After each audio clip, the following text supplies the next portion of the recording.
Hey guys, what is up? It is Otaku Kuma here with another League of Legends normals video. As you can see here, I'm playing normal draft, but that's not what I'm playing this game for. And what do I mean by that? I mean, I'm not here to practice my mechanics or anything like that. I'm here to talk about a man that has been in many people's eyes a diminished wide receiver of the Green Bay Packers, but is still Aaron Rodgers' favorite, that bad man's favorite weapon on the outside. I'm here to talk about Jordy Nelson. Now, Jordy Nelson went down a couple of weeks ago to Leon Hall. Now, it wasn't fine, but it was illegal. And a lot of people are gonna be like, "Oh, come on, shut up already! Like, they're playing football. Shut up!" No. Stop. This man is that bad man's #1 weapon, and he might miss the rest of the playoff run because Leon Hall, a member of the Green Bay Giants, or should I say Green Bay Deviants, because they like to deviate from the rules.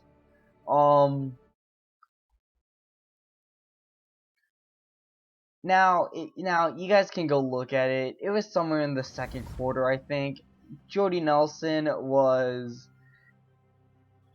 running like some sort of corner route or something like that. And what happened was,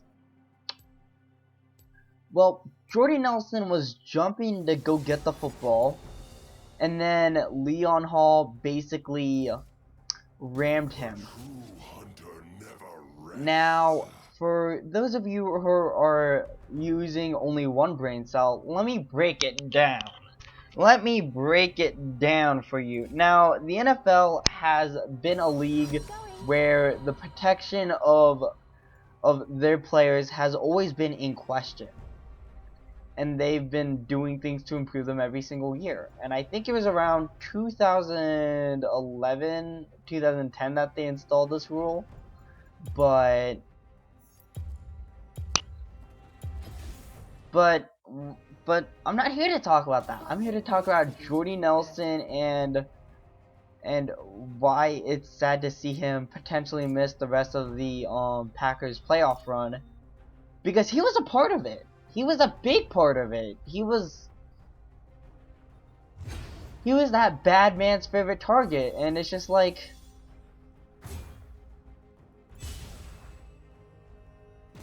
impure fools. and it's just like, how are you gonna say with a straight face that wasn't a flaggable event? Like that didn't trigger any red flags in the refs' minds. According to NFL officials, they've been trying to improve their player safety. We do what we must. But for those of you that struggle to use more than one brain cell, let me break it down. Okay, so this is all in the rulebook, and you guys can look it up on the internet. I literally looked up NFL's classification for defenseless receiver, and basically everything that was in that play was basically the description of unnecessary roughness on a defenseless receiver. Now, you guys can debate this all you want about it being completely not cool for you to bring up the rulebook, but the rulebook's there for a reason. Like would Tony Romo be in this situation now in the football league now if the roughing the passer penalty was never created? Probably not. He probably would have left by now. Tom Brady too, because I would have been concerned for all of their health. But anyway, okay, so let's look at this. Okay, so Article 8, Section J. This is for the defensive player. If a player illegally launches into a defenseless opponent, it is it is an illegal launch if a player 1. Leaves both feet prior to contact to spring forward and upward into his opponent, and 2. Uses any part of his helmet to initiate forcible contact with any part of the opponent's body. Okay, now some of you saying, oh well, he had time to protect himself but he just decided to go for the ball. Well, you know what, that'd be plausible. I'll give you that. But here's the thing, that pass was still a catchable pass at that time. That ball was still catchable within means of it actually being a catch. In other words, he still had both feet in bounds. He juggled the ball a little, but he was no means he was defenseless. Now let's break down what is actually defenseless. In Article 9, Section 2, this is more about unnecessary roughness, by the way. It specifies a receiver attempting to catch a pass, Jordy Nelson, or has completed a catch and has not had time to protect himself, or has not clearly become a runner.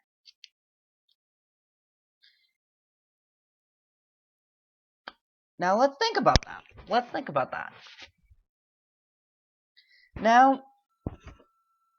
Now he was attempting to catch a pass, and he did not have time to protect himself because he was trying to catch a pass, and he clearly was not a runner because he was in mid-air.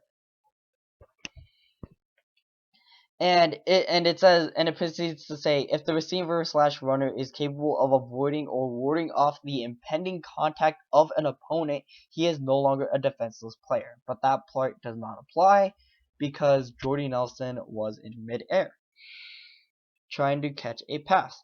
Now, Jordy Nelson, he jumps to make a catch. That makes him defenseless. Leon Hall also lowers his head and leaves both feet prior to contact and springs forward and upward towards his opponent and forces and initiates forcible contact with any part of his body, including his ribs. It's not just the helmet anymore, boys. It's not just the helmet. Look at the facts. Look at the rules. Look at what's been that has been provided before our eyes, and you will see just as much as I have that the NFL is clearly just disregarding its own rules at this point, which makes no sense. And I have to encourage the any part of the opponent's body, because some people just still won't understand just because of the fact that they're hard-headed and they're so used to having the helmet. Gosh. And it's just like, the sad part is that nobody's talking about it. Because everyone's just like, oh, well, you should just get past it. Well, no, this is still a wide receiver who is still a viable target for Aaron Rodgers, who has just been playing out of his mind these past 7-8 games now.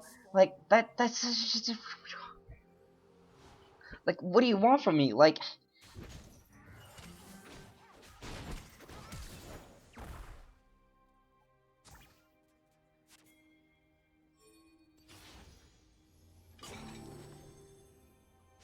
and I actually literally almost just gave up first blood, but that's okay.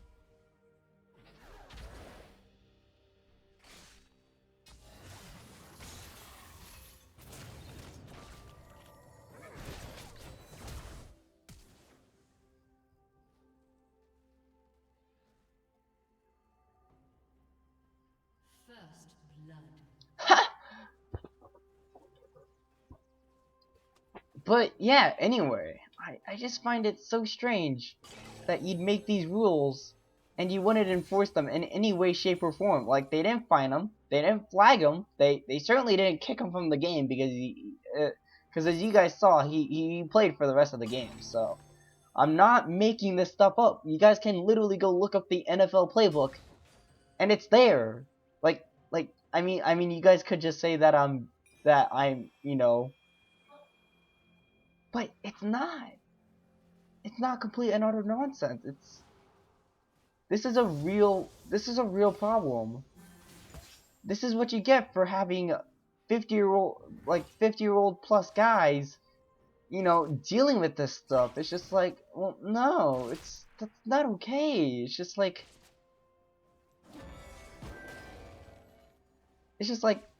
and I landed that Q. That's great. But I'm literally just so distracted with literally probably one of my favorite players in the NFL besides Aaron Rodgers. But I mean, I guess you guys could say that I'm, you know, bandwagoning with Titletown. That's not it. That's not it. I predicted, and my father and my uncle can vouch for this. I predicted the Packers would win the Super Bowl before the season even started. Before the season even started. And I kid you not, I'm not a psychic. I kid you not, I'm not a psychic. I just think that Aaron Rodgers is just that dude plus. And he is. And he's proven that time and time again. And let me get to another one of my problems with sports analysts. Okay, so some of you guys may know him. He is known as, by many, the hater of LeBron James of this generation, and his name would happen to be Skip Bayless. And he hates on Aaron Rodgers. Now, I'm not sure if this is the most truthful thing that I've said, but I honestly think that football is honestly the hardest sport to physically impose your will on it.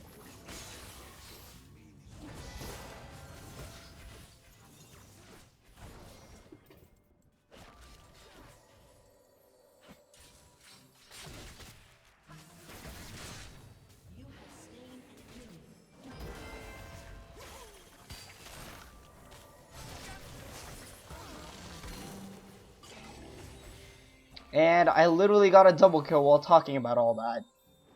But yeah, Skip Bayless saying Aaron Rodgers is an overhyped quarterback. I would like to ask him to kindly take that back. Thank you very much. Thank you. But also, it's just like the sports analysts, like, they have it twisted. Like, they're not capable of admitting to a mistake. It's just like, okay, back when the Packers were at a point 4-6. Yes, they were 4-6 at a point earlier this season. And everyone was saying, "Oh, well, their season's over. They should, like, you know, consider tanking." And it's just like, well, the problem with that is, who would you tank for? Like, I mean, sure, there's some wide receivers out there that are pretty cool, but it's just like, I mean, I guess if you have a capable wide receiver that's able to stay in the game for longer than at least 5 games a season.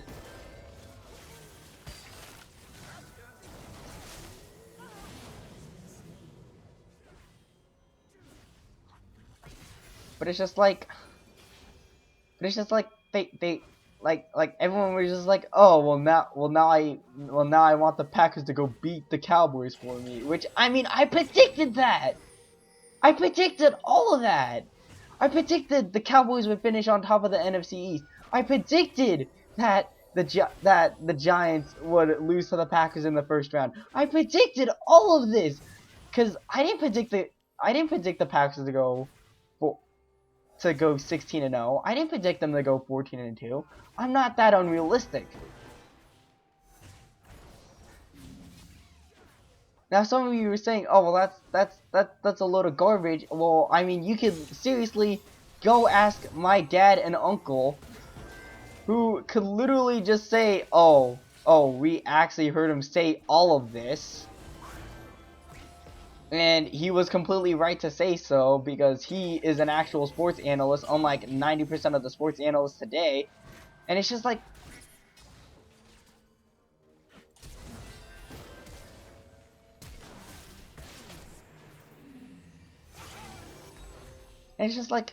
well, can't you just admit to your own faulty? And it's just like, nope. You want to get something nice? Nope. Like, it's just like, and I can't go on enough about Skip Bayless. Like, he has lost all senses. Like now I'm going back to like 2014-esque stuff, but there was a time when Skip Bayless was still on ESPN and said that Michael Jordan at the age of 50 could take on LeBron James at the age of, well, basically his prime, because he was still in Miami. But it's just like, why? He has it so twisted. It's just like, well, I mean, sure, he's the biggest Michael Jordan fan or whatever, but it's just like, that's not okay. That's like clearly biased. Like, that's 100% biased. It was just like beyond a shadow of a doubt biased, and it's just like, well, I mean, there's nothing that can be said about it now, and I'm just like, no, I'm saying something about it. It's just like, my problem with like every single sports analyst today, it's just like, they say to not get it twisted. They say to not get it twisted, and it's just like, well, I mean, some of them did, and like some of these analysts were just like, they just had their Dallas Cowboys onesie on because they just didn't know who else to cheer for, and it's just like, okay, sure, the Cowboys did get in their own way in the first quarter, so it probably could have ended up a different story had the Cowboys actually ran the ball like they had been doing all season.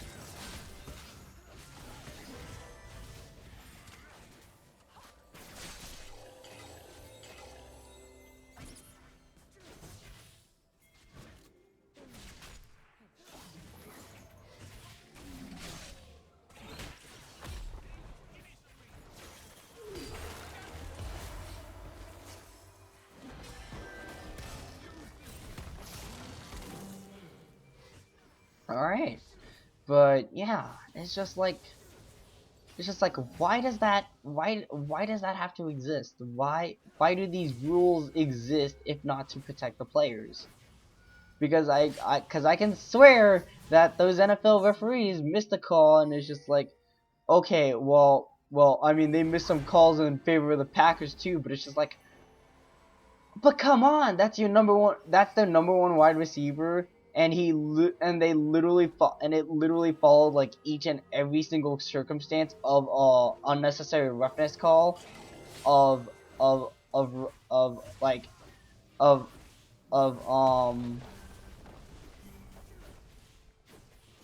like being like, they have it so twisted. It's just like, well, what are you doing if you're not protecting these wide receivers? It's like, why do these rules exist? Oh, look, I'm not going that way.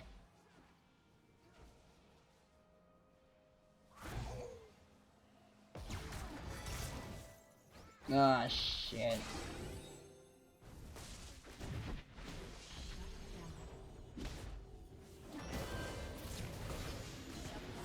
Oh, he's dead. He's dead.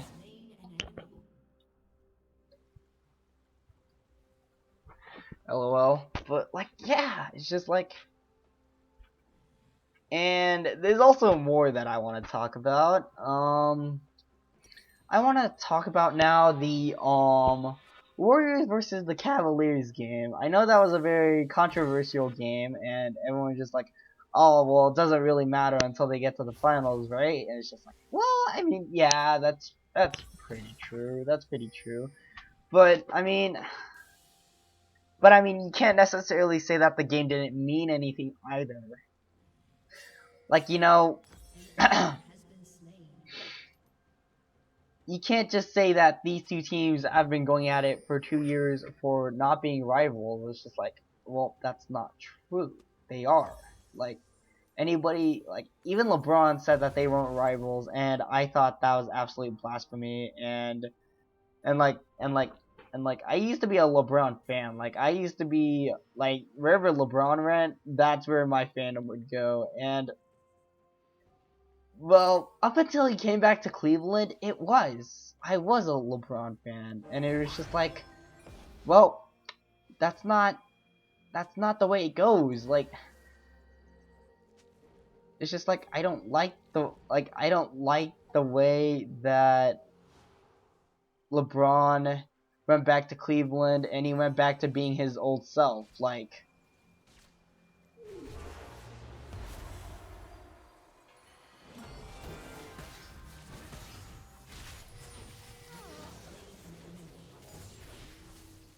let's just face it, I'm the 80 carry. But yeah, yeah, it's just like, well, what are you doing? Like what? Like, ah, boy. And yeah, it's just like, well,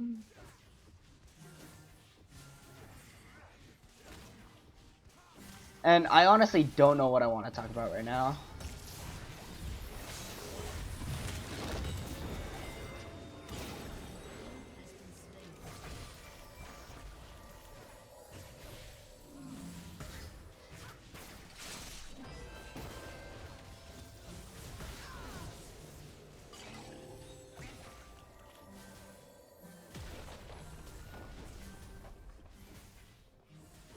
Wow, literally.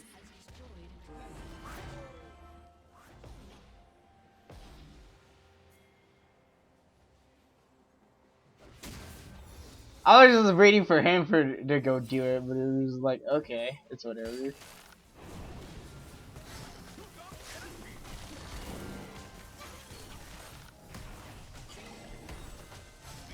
I like how my heal actually healed him for absolutely nothing.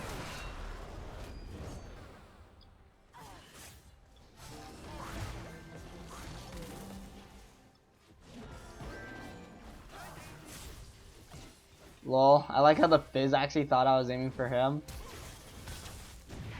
When in reality, I was honestly just trying to predict the, oh shit.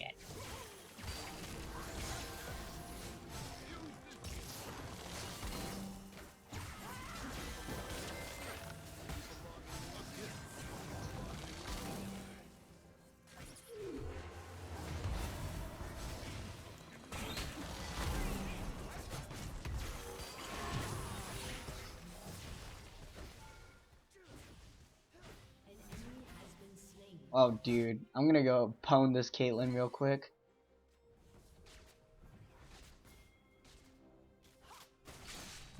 Dude, I am literally about to own some serious ass. Come here, Vigor.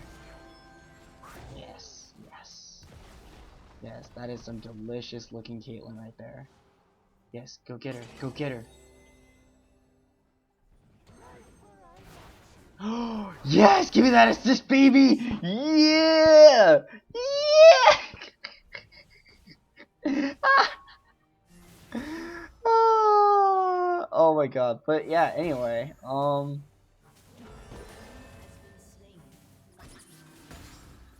but yeah, also, I'm gonna, come out and say it here first, the Patriots have not had the most impressive season ever. Like, yeah, I know Gronk is out, but it's just like, well, all those victories were expected of you anyway, so it's just like, well, And any of the losses that you had weren't completely unexpected either, because, you know, Gronk is out, but you still have the best coach ever, and debatably the best quarterback ever, in Tom Brady. So it's just like, but it's just like, I don't know, dude. Like, should I give the coach or the quarterback more credit? Like, I honestly think that Bill Belichick deserves more of the credit, because I honestly think that Tom Brady is just a beneficiary of a greater program. And a lot of people are gonna hate me for that. A lot of people are gonna hate me for that. But think of possibly the best talent at the quarterback position. Think of the greatest talent at the quarterback position you've ever seen. Like, in other words, they could throw it from anywhere and make it to anywhere on the field. Who could you debate in that conversation? I see two. I see Dan Marino and Aaron Rodgers.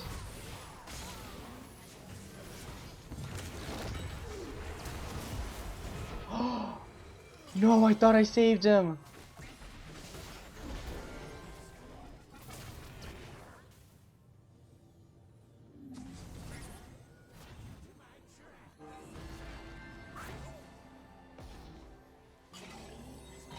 My God.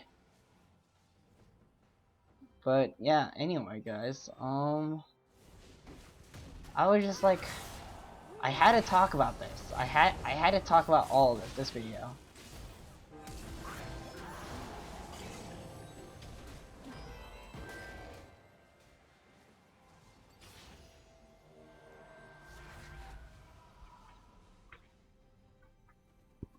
But yeah, I was just like, well, how can you say that?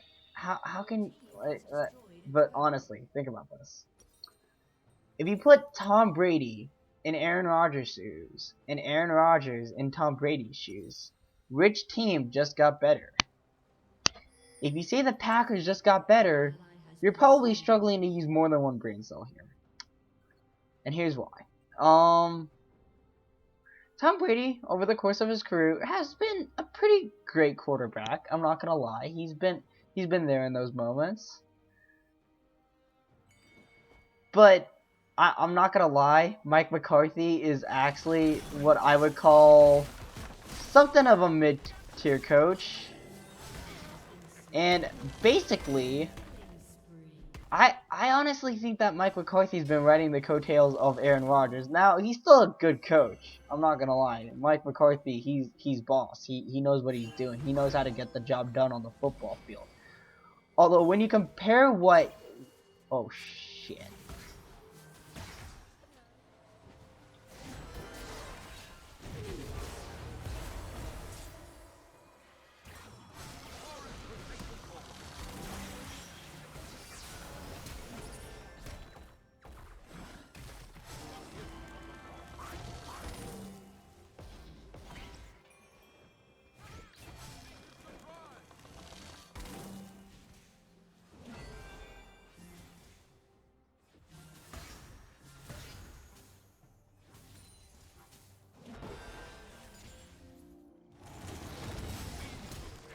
Dude, the good old support flank. The good old support flank.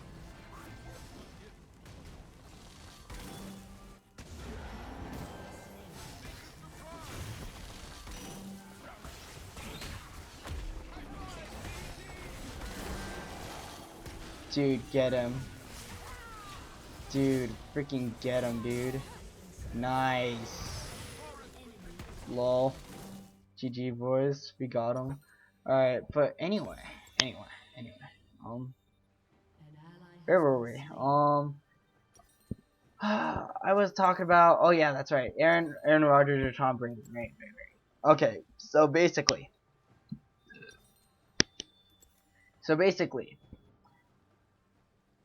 Aaron Rodgers has to deal with crippled protection, crippled receivers, a semi-crippled coach. Like people were talking about whether or not he was on the hot seat or not. And I honestly thought that for a while, Mike McCarthy, might want to consider, becoming the next manager of McDonald's, but that's clearly out the window. But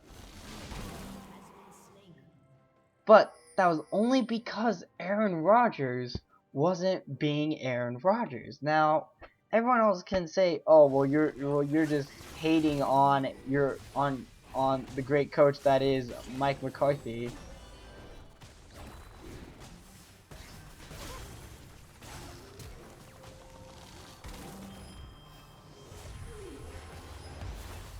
Oh, you serious? You effing serious? You what, mate?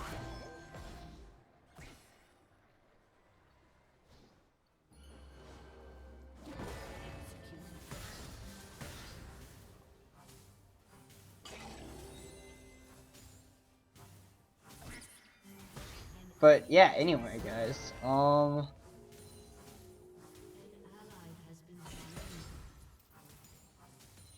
But yeah, it was just like, well, what are you doing? Like, it felt so bad to like see anybody and everybody vote Tom Brady first place for MVP. Like with Matt Ryan, I could understand because he's leading first place for literally everything.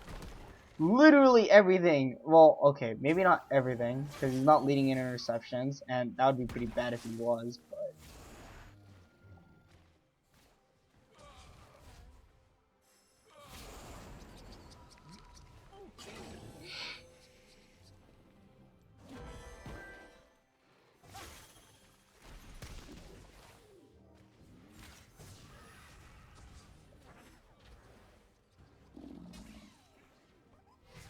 oh, wait a minute, guys. I've been pulling a Scrub Lord this entire time, and I didn't even notice, but it's okay.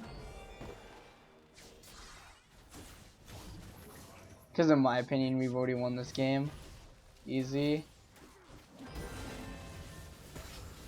Dude, the slows on top of slows, dude. Imagine if he got a frozen mallet on top of all of that, with him just constantly getting red buff.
Ooh! Mad Life in the house? Dude, get over here, you fish. Oh, you couldn't let me have it.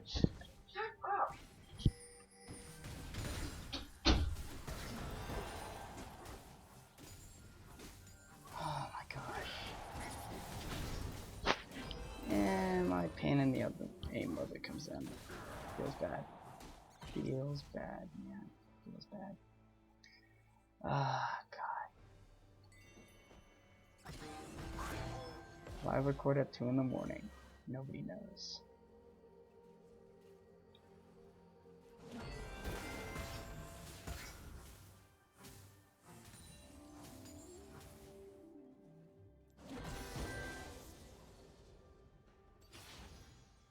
Right.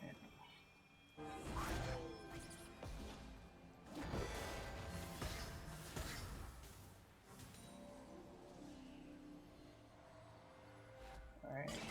And we're all good. And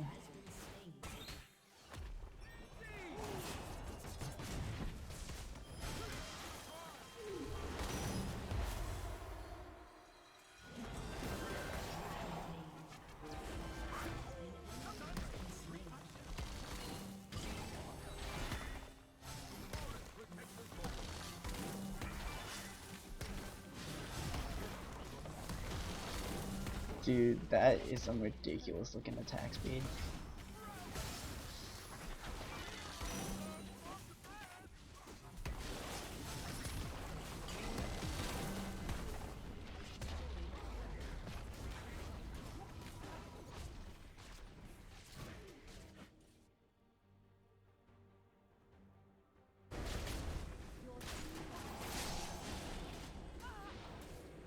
Oh, this Caitlyn can't even kite. If it was Caitlyn could kite, she would have had him, but no. That takes skill, I suppose. Ooh, give me that.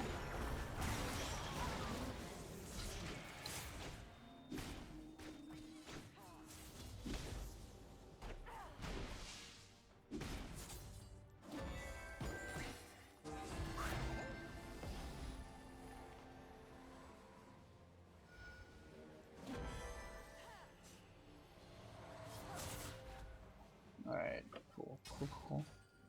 Alright.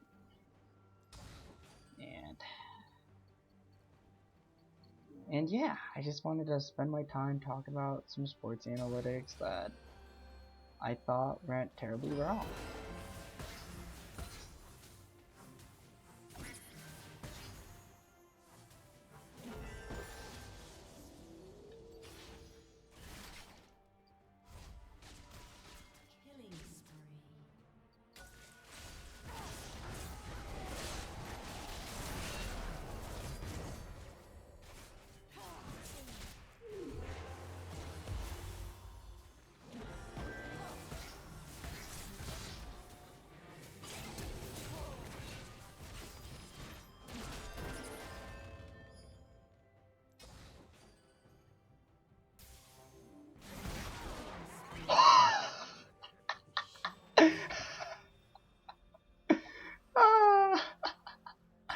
Hey, that was